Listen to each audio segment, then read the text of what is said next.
Okay, so like I said yesterday, today's color is actually called orange in English, as opposed to bright yellow, which is actually just an orange that's more on the yellow side rather than the red side.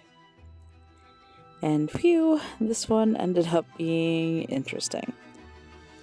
So as far as my thought process for how I got this image, like I said, the orange for day 6 is more to the red side, and for some reason, the first thing I thought of were those sort of traditional Chinese illustrations of tigers. And I've seen them before with a simple red circle for a background.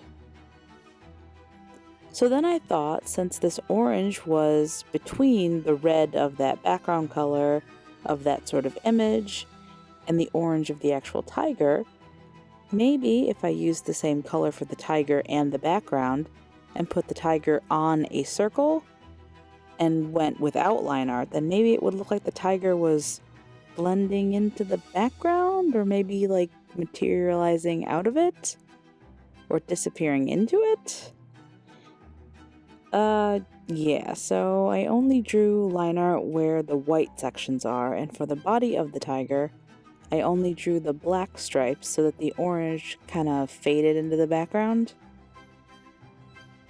I don't know, I thought it would have a cool end result because the stripes would still suggest the tiger's body shape without defining it using line art.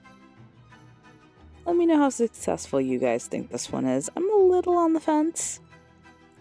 It was really time consuming to finish this picture though, so I really want to like it. I don't know. Well, anyway, either way, we are done with another day. Day 6, orange, check, done. See you tomorrow for the next one.